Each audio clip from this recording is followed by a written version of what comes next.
మీ ఎలాంటి వ్యాపార ప్రకటనలకైనా వెంటనే మా ఛానల్ సంప్రదించండి.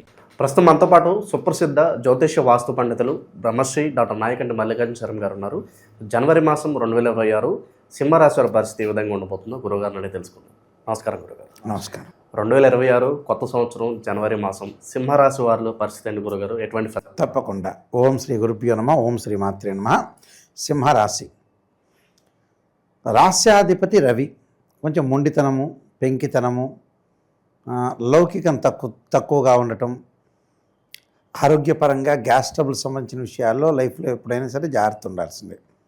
సింహలగ్నంలో జన్మించిన వాళ్ళు, సింహరాశిలో జన్మించిన మెజారిటీ ఆఫ్ ద పీపుల్లో గ్యాస్ ట్రబుల్ సంబంధించిన విషయాల్లో జాగ్రత్త ఉండాలి. అంటే అరుగుదల విషయంలో జాగ్రత్త ఉండాలి. దాదాపుగా మెజారిటీ ఆఫ్ ద పీపుల్ అంటే 10 మందిలో 6గురికి ఉంటుంది. అందులో మఖా నక్షత్రం వాళ్ళకి గ్యారంటీగా ఉంటుంది. ఇంకా స్పెసిఫిక్గా మన లోతుగా ఇన్డెప్త్గా వెళ్తే అయితే ఆస్ట్రాలజీలో నన్ను చెప్పబడింది, సింహరాశి వాళ్ళకి కొంత మొండితనం తగ్గించుకోవాలి. ప్రతిసారి కూడా మనిషి మొండితనం అనేది పనికిరాదు. ఎక్కడ తగ్గాలో ఎక్కడ నెగ్గాలో నేర్చుకోవాలి. ఎక్కడ తగ్గుదల కావాల్సి వస్తున్న అవసరము ఉంటుంది. ప్రపంచంలో హైగా ఉండాల్సిన అవసరం కూడా ఉంటుంది. ఎవరైనా సరే పుట్టినప్పటి నుంచి మనిషి చనిపోయే వరకు కూడా ఏ ఒక్క వ్యక్తి అయినా సరే కిందకి ఉంటాడు, పైన ఉంటాడు. అంటే మనం మంజునాథ్ సినిమాలో చూస్తుంటాం, ఎవరు ఇంటిలో మరణించిన వ్యక్తులు ఎవరు లేకపోతే వాళ్ళ ఇంట్లోంచి ఆవాలు తీసుకురమ్మని ఉంటారు, ఒక ధాన్యాన్ని తీసుకురమ్మని ఉంటారు. ప్రతి వాళ్ళ ఇంటికి వెళ్తారు. వెళ్ళిన తర్వాత వాళ్ళ ఇళ్లలో పూర్వీకులు ఎవరో కూడా మరణించే ఉంటారు, మరణించకుండా ఉండరుగా. అలానే ఇక్కడ ఏదైతే మొండితనం కానీ పెంకితనం కానీ ఒక్కొక్క టైంలో తగ్గించుకోవాల్సిన అవసరం కూడా ఉంటుంది. తగ్గాలి, నెగ్గాలి, జాగ్రత్త ఉండాలి. అయితే ఈ నెలలో చాతుర్గ్రహ కూటం అనేది ఏర్పడింది. రవి, బుధ, శుక్ర, కుజులు ధనస్సు, మకర రాశిలో సంచారం చేయడం జరిగింది.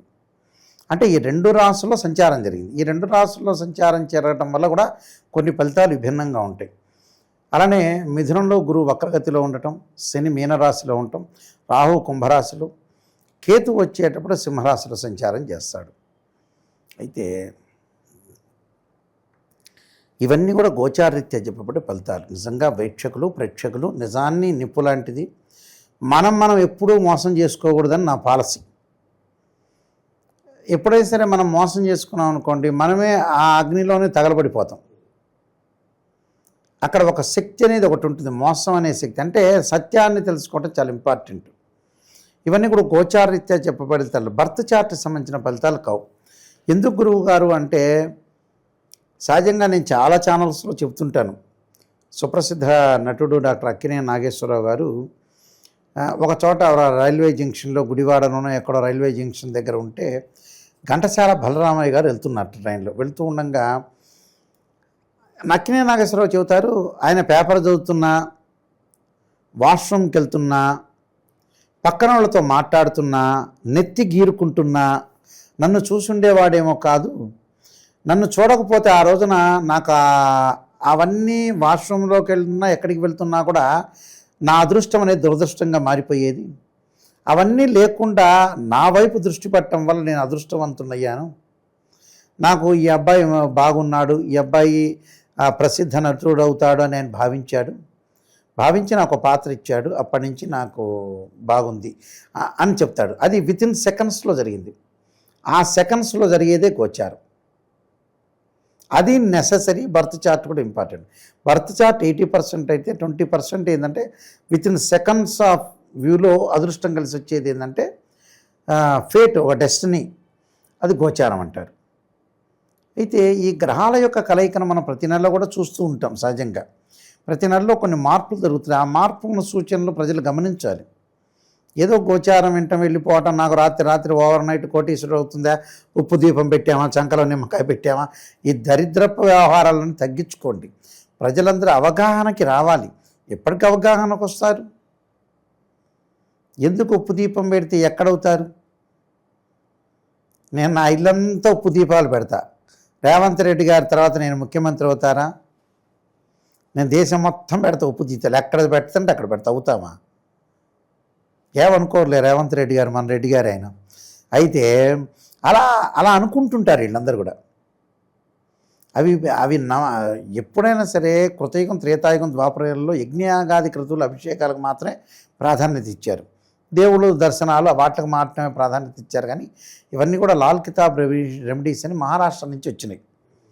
వాళ్ళు చేయలేక, ఓపిక లేక, డబ్బులు లేక, ఖర్చు లేక ఏవో చిన్న చిన్న చెత్త ఉపాయాలు, వేదంలో లేదు ఇక్కడ. అయితే ఈ గ్రహస్థితి అనే దాన్ని మనం జాగ్రత్తగా ఆలోచన చేసి చూడాలి. ఇక్కడ సింహరాశి వాళ్ళకు వచ్చేటప్పటికల్లా లాభంలో గురువు ఉన్నాడు. లాభంలో గురువు ఉన్నా కూడా వక్రస్థితిలో ఉండటం వల్ల ఫైనాన్షియల్ పరంగా విషయంలో కొంత జాగ్రత్త అవసరం. జాగ్రత్త అనే మాటకు కూడా కొంతమందికి అర్థం తెలియవట్లేదండి. గమ్మత్తు. జాగ్రత్త అంటే ఏంటంటే పొదుపు చేసుకోవాలి. ఇప్పుడు మీరు జాగ్రత్తగా బయటికి వెళ్ళండి అంటారు, అంటే అటు ఇటు చూసుకుని జాగ్రత్తగా వెళ్ళటం. అంటే లారీలు వస్తుంటాయి, బస్సులు వస్తుంటాయి, దాన్ని జాగ్రత్త పడటం, అది ఇంపార్టెంట్ అక్కడ. అలానే ఇక్కడ ఈ రాశి వాళ్లకు చూసుకునేటట్టే ద్వితీయాధిపతి, లాభాధిపతి బుధుడు పంచమ స్థానంలో, షష్టమంలో ఉంటాడు. అంటే ద్వితీయార్థంలో వ్యాపారాలు ప్రారంభం చేయొచ్చు. ఆఫ్టర్ ఫెస్టివల్ అంటే నూతన వ్యాపారాలు, జాయింట్ దారుల వ్యాపారాలు, షేర్ మార్కెట్లు, అలానే ఏదైతే షేర్ మార్కెట్లే కాకుండా ఏదైతే వాళ్ళు క్యాపిటల్ అమౌంట్ అనేది బిజినెస్ మీద పెడతారో ఆ బిజినెస్ పరంగా కూడా అనుకూలంగా ఉంటుంది. అలానే కింద వీళ్ళకి వచ్చేటప్పటికల్లా జనవరి 15వ తారీఖు తర్వాత కొన్ని గ్రహాలు చాతుర్గ్రహ కూటమి షష్టమంలో ఉంటాడు. శత్రువులు బాగా పెరిగే అవకాశాలు ఎక్కువ ఉంటారు. నరదృష్టి బాగా పెరుగుతుంది. అంటే నరదృష్టి అంటే ఏంటంటే, నరదృష్టి అంటే ఈ మధ్యన మంచి టాపిక్స్ వచ్చినాయి, చాలా టాపిక్స్. నరదృష్టి అని అంటే ఏంటంటే నరుల యొక్క దృష్టితోటి మిగతా వాళ్ళకి ఏదో అవుతుందని. అంటే నరదృష్టి అనేది కొంత పర్సంటేజ్ ఉంటుందండి. వాస్తవంగా అయితే ఎవడిని ఏం పీకలేడు, ఎవడిని ఏం చేయలేడు నిజం చెప్పాలంటే. అయితే లైట్గా అంటే కొన్ని ఇళ్ల మీద, వీధిపోటు ఇళ్ల మీద కొన్నిటికి మాత్రం స్పెసిఫిక్గా ఉంటాయి, కానీ అన్నిటికీ నరదృష్టి అనేది ఏమి ఉండదు. ఇప్పుడు ఒక ముఖ్యమంత్రి నరదృష్టి తగిలిందని ఆ ముఖ్యమంత్రి అవుతాడు 5 ఏళ్ళు పరిపాలించట్లా. అంటే ఇన్ని కోట్ల మంది యొక్క నరదృష్టి చంద్రబాబు నాయుడు మీద పడినా, జగన్ మీద పడినా, కేసీఆర్ మీద పడినా, రేవంత్ రెడ్డి మీద పడినా, వాళ్ళు 5 ఏళ్ళు 10 ఏళ్ళు పరిపాలన చేశారుగా.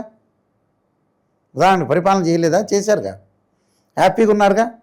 అంటే ఒకళ్ళ నరదృష్టి పడితే ప్రాబ్లమా? కాదుగా. ఇన్ని కోట్ల మంది పడినా కూడా వాళ్ళు బాగానే ఉన్నారు కదా. ఎక్కడో సంథింగ్ అండి అది నరదృష్టి అనేది పెద్దగా ఏమి ఉండదు. ఏదో అనుకుంటారు కానీ భావిస్తారు అంతే. అసలు నరులకి జ్ఞానం ఉంటేగా నరదృష్టి పట్టడానికి. ఎవరికన్నా జ్ఞానం ఉన్న వాళ్ళు ఎంతమంది ఉన్నారు? బ్రెయిన్ మెచ్యూరిటీ లెవెల్స్ పెరిగితే కష్టాలు, సుఖాలు, ఈ ప్రాబ్లమ్స్, గొడవలు, కోర్టుకి ఎక్కుతాడు ఎవడన్నా.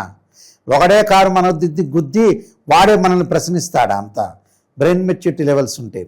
అలానే ఇక నరదృష్టి అనేది ఏదో కొద్దిగా సంథింగ్ పాయింట్లోనే ఉంటుంది కానీ పెద్దగా ఉండదు. అయితే ఈ రాశి వాళ్ళకు వచ్చేటప్పటికల్లా ప్రధానంగా షష్టమాధిపతి, సప్తమాధిపతి అష్టమ స్థానంలో కొంత ఆరోగ్యపరంగా ఇబ్బందులు లేకుండా చూసుకోవాలి. ఫైనాన్షియల్ పరంగా శుక్రగ్రహం అనేది అనుకూలంగా ఉంది కాబట్టి డెవలప్మెంట్ అయ్యే అవకాశాలు ఎక్కువ ఉంటాయి. ఇక 2 కారణాలు. పెద్దగా కేతువు బాగలేడు. కేతువు బాగలేకపోవడం, తీర్థయాత్రలు, ప్రయాణాలు అన్నీ కూడా వాయిదాలు పడే అవకాశాలు ఉంటాయి. వాయిదాలు పడకుండా కొద్దిగా జాగ్రత్తగా ముందుకు వెళితే వాయిదాలు పడకుండా ఉండే అవకాశాలు ఎక్కువ ఉంటాయి. అంటే ఇవన్నీ కూడా కొంత గమనించాలి ప్రజలు. అంటే గుడ్డిగా నమ్మటం కాదు, ప్రజలు రియలిస్టిక్గా ఉండాలి, రియలిస్టిక్గా వినాలి. కేవలం ప్రవచనం అంతా విని ఈ చెవిలోంచి విని హ్యాపీగా ఉందని ఆ చెవిలోంచి ముందుకు వెళ్ళిపోతుంటారు. అంటే చదవటం, వినటంలో హ్యాపీ కాదు ఇక్కడ. రియలిస్టిక్గా మనం ఆచరించడమే చాలా ఇంపార్టెంట్. ఒకడు ఏం చేస్తున్నాడు, ఇంకోటి చెబుతుంటాడు, వాడు ఆచరించడు. ఇలాంటి ఇన్సిడెంట్స్ కూడా చాలామంది ఉంటాయి. మనం ఎప్పుడైనా సరే వింటే ఆచరించాలి. నేను ఆచరించలేకపోతున్నాను అంటే వినొద్దు. నువ్వు వినటం వల్ల ఏం ప్రయోజనం కలుగుతుంది? టైం పాస్ అవుతుంది, కాలయాపన జరుగుతుంది. చాగంటి కోటేశ్వరరావు ప్రవచనం చెబుతాడు, నువ్వు విన్నావు. విన్న తర్వాత ఎడమ చెవిలోంచి కుడి చెవిలోకి వదిలిపడేయి. కుడి చెవిలోంచి వింటారు సహజంగా, ఎడమ చెవిలోంచి వదిలేస్తారు. ఎందుకు వింటాను? Time pass, time waste. నీ పక్కన అమ్మ వీళ్ళు భక్తిపరాయణులు బాగా వింటున్నట్టున్నారు ప్రవచనాలు అని ఆలోచన చేసే వ్యక్తులు చాలామంది ఉంటారు. అసలు రాంగ్ ప్రాసెస్ అది. ప్రధానంగా 6వ స్థానంలో కుజుడు వస్తాడు ఆఫ్టర్ ఫెస్టివల్. 6వ స్థానంలో కుజుడు రావటం వల్ల ఆఫ్టర్ ఫెస్టివల్కి రియల్ ఎస్టేటు, కన్స్ట్రక్షన్ పుంజుకోవటాలు, వాళ్ళు ఇళ్ళు కొనుగోలు చేయటాలు, పొలాలు కొనుగోలు చేయటాలు, కెమికల్ కంపెనీ వాళ్ళకి అనుకూలంగా ఉండటం, అలాంటి వివాహాలు శుభ కార్యక్రమాల్లో పాల్గొనే అవకాశాలు, వాళ్ళు అనుకున్న దానికంటే కూడా మంచి ఉద్యోగం లభించే అవకాశాలు బాగా ఎక్కువ ఉంటాయి. అలానే ఈ రాశి వాళ్ళకు వచ్చేటప్పటికల్లా ప్రధానంగా వీళ్ళకి రాహు యొక్క బలం వల్ల కూడా భార్యాభర్తల మధ్యలో డిస్ప్యూట్స్ కాకుండా, అలానే కొన్ని బంగారు ఆభరణాలు కొనుగోలు చేసే అవకాశాలు ఎక్కువ ఉంటాయి. కొన్ని విషయాల్లో మాత్రమే లాభాల బాటలో ఉంటాయి. ఆరోగ్యపరంగా ఇబ్బందులు లేకుండా చూసుకోవాలి. కొన్ని పరిహారాలు చేసుకొని ముందుకు వెళ్ళాలి. ఇంకా విశేషంగా కలిసి రావాలంటే ఎలాంటి పరిహారాలు వీళ్ళకి అవసరం అంటారు గురువు? వీళ్ళకి జనవరి నెలలో కొన్ని విషయాల్లో విఘ్నం కలుగుతుంది. కాలానికి విఘ్నము, వీళ్ళకి విఘ్నం కలగకూడదు అంటే విఘ్నేశ్వరుని ప్రార్థన చేయాలి.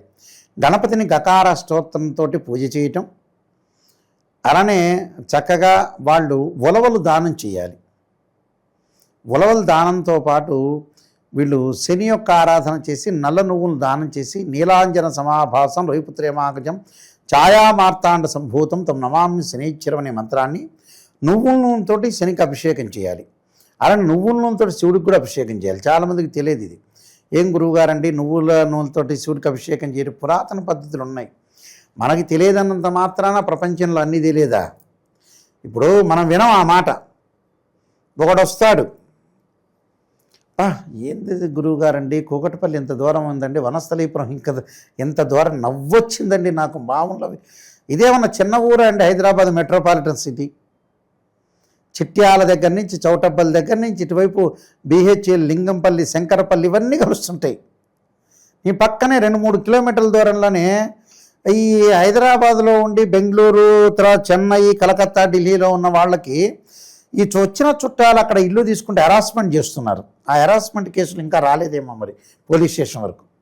ఇంత దూరమా అంత దూరం అనేవాళ్ళు కూడా చాలామంది ఉన్నారు. పొడుస్తూ ఉంటారు, మీరు ఇంత దూరంలో ఉన్నారా అని. కోటివాడు కూకట్పల్లిలో ఇంత దూరం ఉన్నారా, కూకట్పల్లి, లింగంపల్లి అంటాడు. మెట్రోపాలిటన్ సిటీస్ ఒక విలేజే 4 కిలోమీటర్లు 5 కిలోమీటర్లు ఉంది. అలాంటి పెద్ద పెద్ద సిటీస్ అనేది ఉండదా? అంటే బాహ్య ప్రపంచంలో ఉండే నాలెడ్జ్ లేదండి. ప్రాపంచ జ్ఞానం లేకపోవటం కూడా ప్రాబ్లమే ఇక్కడ. అలానే నువ్వుల నూనెతో శివుడికి అభిషేకం చేయటం కూడా ఉంది. ఆయుర్వృద్ధి కలుగుతుందని అర్థం. అందువల్ల ఈ ప్రత్యేకంగా ఈ రెమెడీస్ చేసుకుని ముందుకెళ్తే మనకు మంచి జరిగే అవకాశం ఖచ్చితంగా ఉంటుంది. ఓవరాల్గా ఈ రాశి వాళ్ళందరికీ ఈ మాసం ఏ విధంగా ఉండిపోతుందో చాలా బాగా వివరించారు. ధన్యవాదాలు.